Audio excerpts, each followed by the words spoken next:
and welcome to another edition of Academic Matters. I'm Joe Marbach, the Provost at LaSalle University. In this segment, I'm joined by Dr. Swee-Lim Chia, who is an assistant professor in the Department of Marketing in our School of Business. Swee-Lim, welcome to the program. Thanks, Joe. Not to be technical, but I actually need to update my profile. Oh, okay. So it's been a couple of years since I got promoted, but that's associate professor. Did I say assistant? Yeah. I'm sorry. Yeah. I'm sorry But for the that's demotion. Okay. But we can go all the way. We Joe. can keep going, right? We can keep going. Well, I stand corrected then, associate professor. Yeah. And belated congratulations, because it was Thank you. about 3 years ago when that paperwork was approved. Swee-Lim, tell us about your career before you became an associate professor and how you ended up here at LaSalle. Well, actually, I was teaching at Penn State Abington for about 5-6 years, and then Penn State was kind of different for me, and I kind of went to school in grad school, undergraduate, and in New York, and at the City University of New York, and so it was like, and the Penn State campus sort of environment is very similar to that, but really pretty quickly I realized that wasn't what I really wanted to do, and so when the opportunity at LaSalle came up, as soon as I met the people, as soon as I came on campus, there was just that connection, in terms of what we do in terms of with the students and the interaction we have with the students, was just something that I was missing. And 10 years later, I've gone to a couple of weddings. I've have students come in and just applying to grad school, sitting with students as they get the phone call that they got a job. So those are the kind of experiences that I know I wouldn't have had if I were at Penn State. I think at LaSalle, that's something that really, really is meaningful. So yeah. That's why you're here. Yeah. Well, you touch on a lot of key points. I know when we talk to students about why they're attracted to LaSalle and why they come here, certainly the interaction with the faculty is one of the top factors that they cite. They also like that sense of community. So let's focus on the students. In the marketing program, it's one of our larger programs in the School of Business. I know marketing and accounting go back and forth. We do, which yes. is bigger. It's a good rivalry. But what are students looking for in a marketing degree? What are you preparing them to do when they get out of LaSalle? Well, the most important thing is that we're very career focused. Our department is very career focused. So the first time we meet with a student, in addition to besides going through the program, the course requirements, stuff like that, we really try and get a sense of what they're like and what they're interested in doing. And sometimes it's a little bit hard for a student at that point to sort of put everything together. But at some point, they'll kind of have little stories about the things that excites them, what they're passionate about. And immediately what we almost always do is try to encourage them to get connected to an internship where they could leverage those interests. So like, for example, a lot of students today, we come in, they're interested in things like social media and digital marketing and stuff like that. And we've had a lot of students of late very successful getting into advertising and also media as a whole. So, but again, the main point is that we really emphasize the career piece, and we really encourage our students to try and do that. That's one thing. And the other thing, as we were just saying before, the travel study. We're really, really passionate about promoting travel study to a student, just in terms of study abroad and travel study as a whole, but really it just opens up the student's experience to the possibilities that are out there. We just got back. Right. I guess we should travel study is about a 10 to 12 day trip. Yep. Overseas. Right. And you're going to say you just got back from Germany and We just got back from Germany and France, 10 days with 28 students this time. Okay. Thankfully, I had 3 chaperones that was there to help me. So it was a great experience. Students, we take students on some excursion, obviously. And of course, you go to Germany. Of course, we had to show them a castle, but we did all we would take students to Mercedes, and this year we took them to Faber-Castell, largest pencil manufacturer in the world. We take them to ad agencies. We go to Paris. This year actually we did 2 very interesting visits in Paris. We did a visit to Crown, which we always do because we have our relationship with Crown for many years, and Bob Truitt and his colleagues. But we also did a visit to Gallery Lafayette, which for the students was just a fabulous experience. Gary Aldine helped us set that visit up, and so we went to Gallery Lafayette. They gave us a marketing presentation on their marketing strategy to high-end shopper, and then they took us on a tour of the store, which was fun. But then, as we were there, we just happened to run into a Belgian designer that Gallery Lafayette was spotlighting.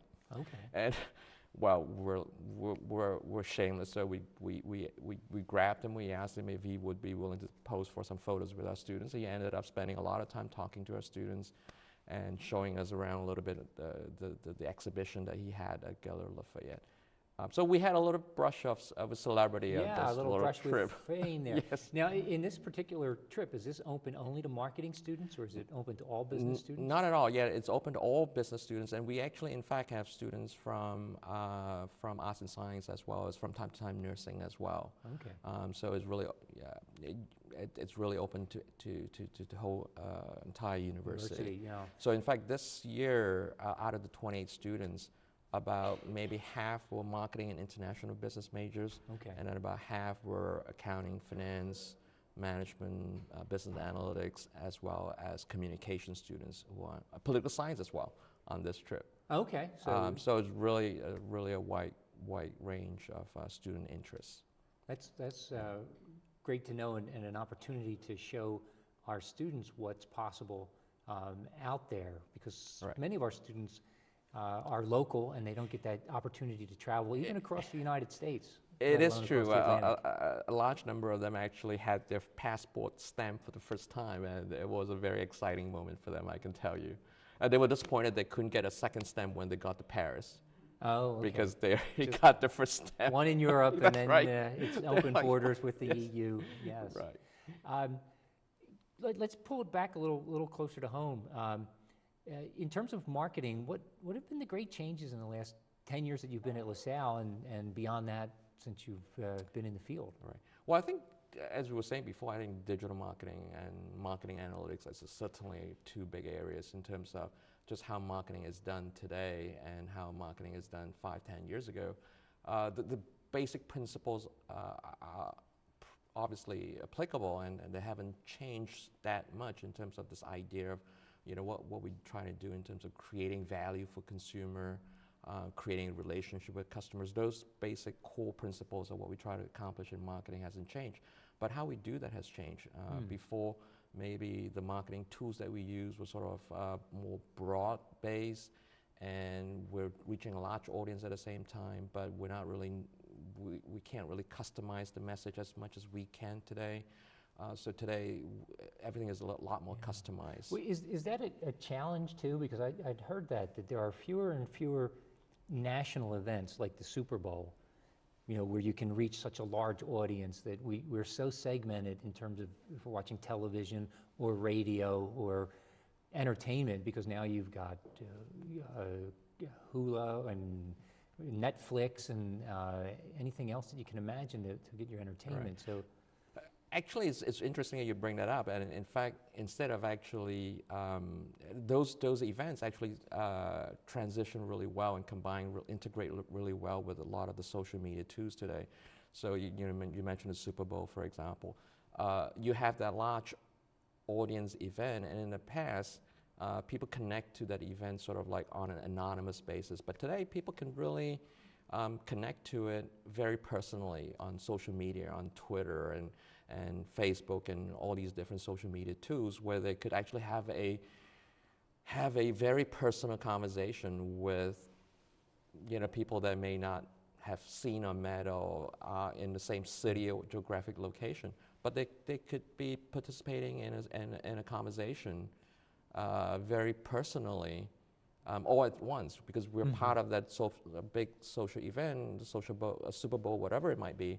And then we can have our own little conversation going on. And I guess it even comes down to interactive. rating products, services, those Yep. sorts of things. Absolutely, and sometimes some brands have been very good in terms of being very spontaneous and being able to take advantage of certain things. Like, for example, there was let's say a blackout at the Super Bowl, and brands got into that in terms of, creating a message that take advantage of that event that was unscripted. Mm-hmm.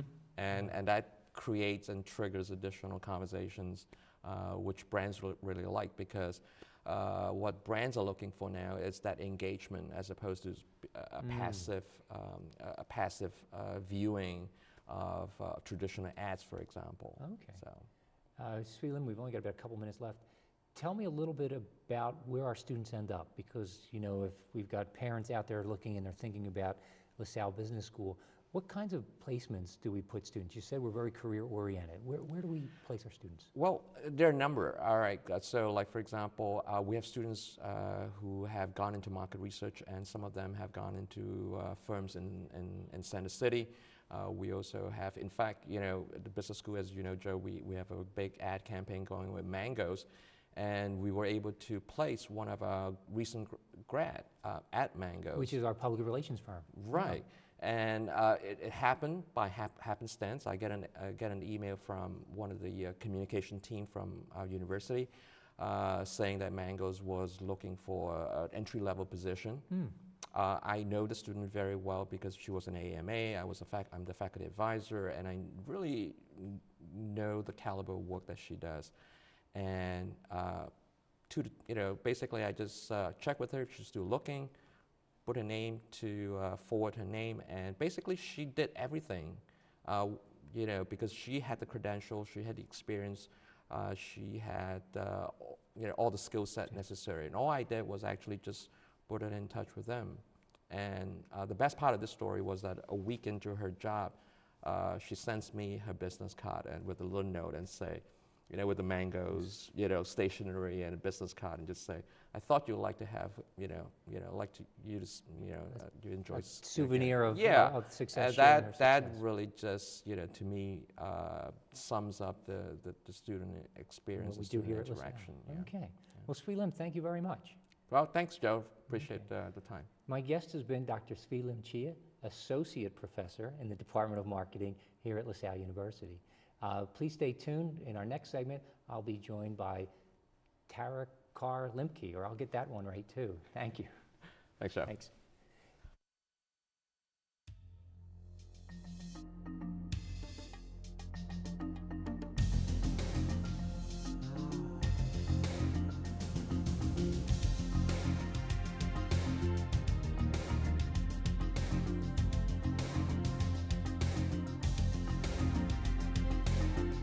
Hi, I'm Lieutenant Colonel Nicole Malachowski, a U.S. Air Force Fighter Squadron Commander and the first woman pilot with the United States Air Force Aerial Demonstration Team. My fellow airmen and I know that each of us plays a huge part in our victories, whether in the air or on the ground. We couldn't accomplish our mission without using everyone's skills to reach our goals. Embracing our differences and working together is also what has made America strong. Thank you for your support, and remember, our strength lies in our diversity. This message brought to you by the United States Air Force. The environment is my passion. Every day, I live for the outdoors and all of its challenges. That's why I enlisted in the Coast Guard.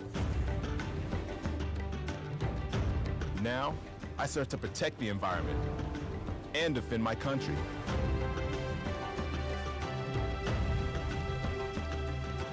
It's like I was born for this. Were you born ready for a greater challenge? Find out at GoCoastGuard.com.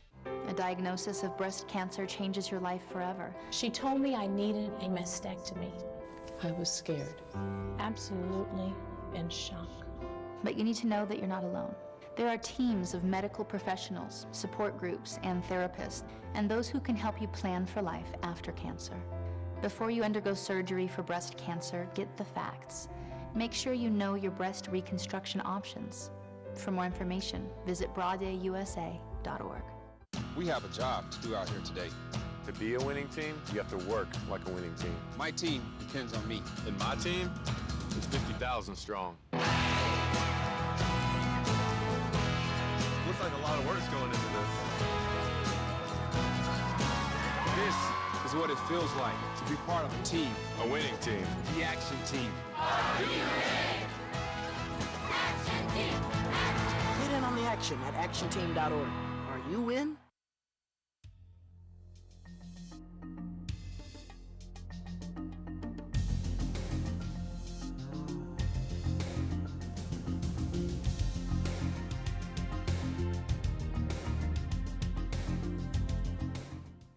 Hello, and welcome back to Academic Matters.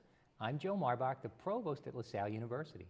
In this segment, I'm joined by Tara Carr-Lemke, who is the Director of the Explorer Connection. Tara, welcome to the program. Thank you so much for having me. And in a sense, welcome to LaSalle. Thank you. You're still in your first year. Indeed. Just finishing up the 6 or 7 month mark, I guess, at this point. How'd you get here? A little bit of happenstance and a little bit of, I don't know, divine intervention, I think. The immediate cause was a friend of mine was looking for employment at a previous institution and found himself at the LaSalle webpage and asked me to come and take a look at a job that he was interested in, which is a different job than the job that I then started to read a bit. And that was the Explorer Connection position. And so there was something within me that felt like there was a connection there with the description of the job. And so while I was not actively looking, something came my way. Okay. And what's your background? What have you studied and where have you been? Sure. So I'm a native of Philadelphia. Actually grew up in Norristown and a product of Catholic schools all the way. After I finished high school, I left the area and was out of the area for about 15 years, mostly doing grassroots organizing work, community development work. I have an interest in human rights promotion and human rights work, particularly in Latin America and with the Latin American immigrant community here in the U.S. So I was doing that work both in Latin America, Mexico, El Salvador, and Guatemala, as well as in California. So doing that work is also, in addition, doing some education with U.S. constituents who might be unaware of some of the obstacles the Latin American immigrants face when they come to the U.S., as well as looking at U.S. policy in the region. So they're not all coming to steal our jobs? In fact, no. In fact, the research suggests that there are a variety of different jobs that would not have anyone working them. Would be unfilled, right? That's right, if immigrants were not here. But it came to a time where I decided it was time to move back to the area. And in that process, I started, I had previously gone to graduate school at Johns Hopkins for international relations with a focus on economics and Latin America. And I was living and working in DC looking at human rights issues and US policy issues, but in Philadelphia there are fewer organizations, nonprofits, that are dedicated precisely to those particular issues. So I started to look at higher ed. It is a challenge, even for our students that want to study international relations. There are some outlets, but it's not Washington and it's not New York. That's right. So we're sort of cushioned or sandwiched in between those two different metropolitan areas. And I knew I wanted to be here. So in my search in higher ed, I found an organization that was looking for someone who had some cultural competence working with Latin Americans, particularly students who are coming first generation to go to college. And so I started a position at Eastern University at a branch campus of Eastern's in North Philadelphia, where most of our students were first generation, mostly Latin American students. And I began teaching in that capacity and doing advising work with those students. So I was there for about 5 years. And at the end of that 5-year period is when I saw the website and found myself moving over to LaSalle. And so you read the website and you said, Director of Explorer Connection. And then you had to think, what the heck is Explorer Connection? Yes, which is what folks at home, I'm sure, are wondering. But I'm sure your experience as a community organizer has been a great payoff in what you do. So tell us about that. I see the Explorer Connection in some ways. It's very evident from the description, I think. It's a position and a program that's meant to connect a variety of constituents from around the campus to each other who might not know that they're doing work that might complement one another's, that they might gain energy from or additional wisdom from. So my task for this first year, as I see it, is really to meet as many faculty as possible in particular, but also students and staff, in order to find out what issues are issues of importance at LaSalle. The program itself, the Explorer Connection itself, I would say has 3 main components. One is certainly dedicated to the interdisciplinary programming. So we have panels that might have to do with a contemporary issue, a particular crisis, a contemporary crisis, political crisis. Yeah, as we're taping now, the Ukraine-Russian crisis is front page news, and as a matter of fact, we had a panel just last week, and it was inspired by a student. That's right. Who of Ukrainian descent, and said, we've got to get the word out on what's going on. And seems like things went on much more quickly than when we started it. Very, very quickly, and I think it's, for me, one of the most gratifying things is when the idea comes from the students, and then we have the infrastructure that we can bring to bear on that particular germ of an idea, and then help sustain it or help move it forward in a way that a student alone might not be able to do. Yeah, and in that panel, just to highlight the interdisciplinary nature of it, you had some folks from political science, I think from economics. That's right, and we should be clear too. In fact, it was Diplomat in Residence program that ultimately sponsored the event. But you're right. We had a history department. They had a history department faculty member, political science, econ, and both an alum as well as a student, I believe. So it was diverse in many ways. So events that have come up in the past have been in the fall. We had the government shutdown, so we did a panel around that. We had a panel on the Affordable Health Act, so-called Obamacare. Just next week, or coming up next week, we have an activity panel on the Philippines, which is also inspired by some students here on campus, both Filipino students who had recently been in the Philippines and wanted to bring a report back. From the earthquake. From the typhoon. Yes, That's right. Yeah. So they will sort of do a report from the field on what they've seen there, and then faculty who have expertise around relief, development, trauma, variety of different issues that they can bring to bear on the topic. So that's one aspect. So that's the interdisciplinary, number one. Well, and I would also add the cafes. So we have the weekly Explorer Cafes, which happen every Wednesday from 3 to 4. And they are motivated by there's a single motivating question. Faculty member, staff person, a student is a facilitator of that conversation. They're meant to be informal conversation pieces, not a lecture, sort of typical, talking head. And they are, again, diverse, often ranging on a variety of issues that cross our disciplines. So ethical issues, issues of religion, issues of tolerance, social justice, but seen through different lenses. And so the idea is that the facilitator would bring some knowledge, and the participants would add on to that. Does the facilitator try to be provocative? Indeed. I think, in fact, the hotter the issue within some parameters, the better, because we've had, I think, some of our most successful cafes have been those which are topics that are very thought-provoking, and often those are topics that the most recent example was race, and as I understand it, it was one I wasn't able to get to, but they said no faculty members are allowed to raise your hand. This is going to be a conversation among and between students. That's right.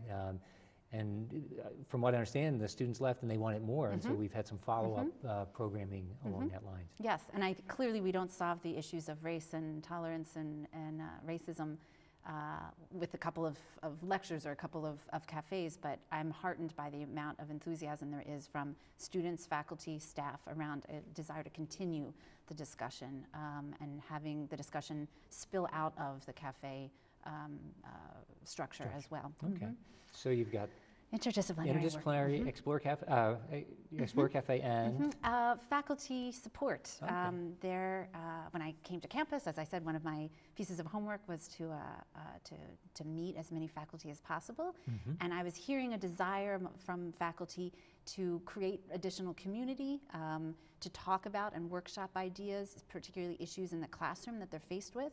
Many faculty are experts in their field and have content knowledge that is rich and diverse.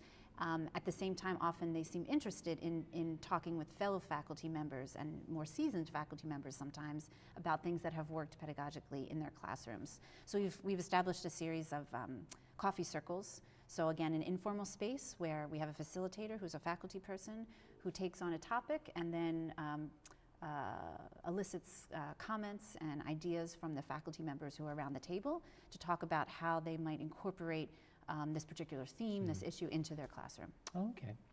So you've been here less than a year. Yes. Got a lot of programs in the air, a lot of juggling. Yes. And then so the next question is, what's next? What's next? Where do you take Explorer Connections? Well, what I would like to do is be more intentional with the reaching out, the outreach to the students. I'd love to see, we had a cafe 2 weeks ago that was completely facilitated by students. I'd love to see maybe a cafe a semester that has that kind of dynamic and that format. I'd love to hear more from students on the issues that they're interested in raising and hearing about.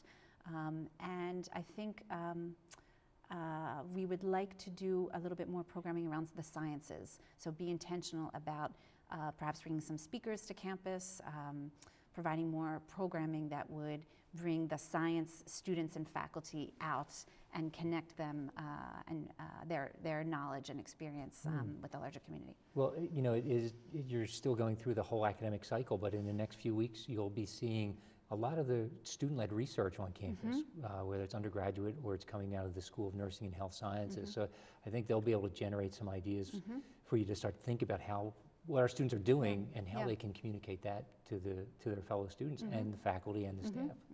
And I should say that overwhelmingly people have been so gracious and supportive and you know, have really offered so much of themselves to me, which has been very helpful coming into a new place with all of its multiple relationships and you know, variety of mechanisms. So I've really appreciated that really warm spirit that people have talked about before as being typical of academics is often characterized as being in silos, and political scientists don't talk to economists and those sorts of things, but that's not often the case here at LaSalle. We do have a lot of that interdisciplinary spirit in our discussions, as you mentioned.